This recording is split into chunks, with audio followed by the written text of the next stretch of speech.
"Give me liberty or give me death." This is a famous quote by Patrick Henry, and it's actually, for good reason, it's actually the last sentence of his speech that he gave to the Virginia Assembly in order to gather the forces, gather the troops, and have Virginia officially join in the revolution against the British Empire. Now, my question is, where did the Founding Fathers get their beliefs? What made them decide that revolution would be the best choice for them? The answer lies with John Locke and other classical liberal Enlightenment thinkers such as Voltaire. And my interest in this topic is to get a better understanding of why it is that the Founding Fathers decided to revolt, and also their underlying beliefs in how they set up this form of government when they did revolt. The Founding Fathers, they use a lot of rhetoric that closely resembled classical liberalism, and they implemented this within the Constitution, and they use it throughout the Declaration of Independence. Now, classical liberal rule for government, it can be summarized pretty similarly to how Smokey the Bear would handle fire. Basically, you keep the government small, you keep the government contained, and you keep a watchful eye on it so it doesn't expand and grow. This is why the classical liberals supported strong limits on government. They established 3 different separate branches. They established a system to impeach the president, and they strongly rejected notions of hereditary, arbitrary rule, such as monarchy, which they revolted against. Now, John Locke, in his 2 treatises of government, said that the government existed for the purpose of protecting life, liberty, and property, which we also see within the Declaration of Independence, which says that the government's purpose is to protect life, liberty, and the pursuit of happiness. I do not agree with what you have to say, but I will defend to the death your right to say it. Voltaire. This is exemplified and protected by the First Amendment within the Bill of Rights, which assures freedom of speech and expression.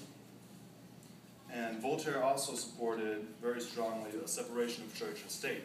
Where he grew up in France, there was no separation of church and state.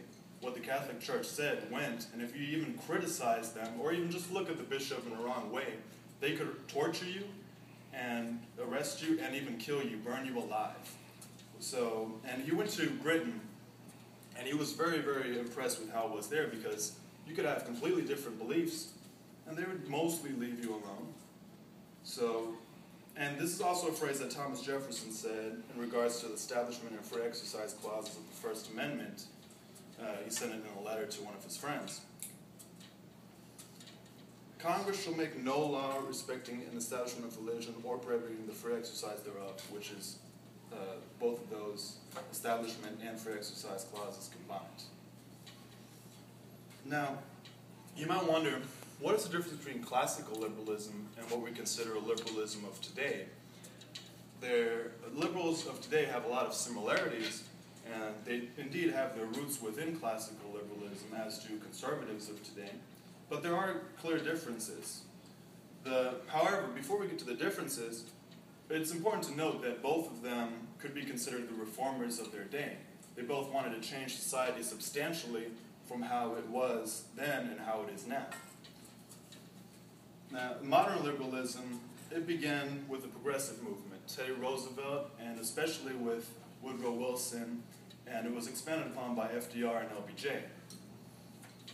The basic tenet is that the government must regulate businesses and provide certain services to, in their view, create more equality and create a more fair and just society, which coincidentally actually means a rejection of many of the basic tenets of classical liberalism and leads to an expansion of government.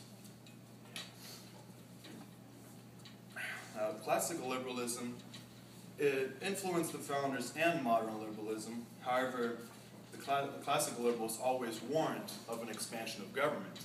They did this consistently, and they set up the Constitution to clearly limit what the government could and could not do, and they had a Bill of Rights to clearly set out your individual liberties to assure that this was a free society. Now, what they would say to this expansion of government that modern liberals support, they would say that this increases the size of government, and so necessarily it would also decrease personal liberty. And so I leave you with this quote. Those who would give up essential liberty to purchase a little temporary safety deserve neither liberty nor safety.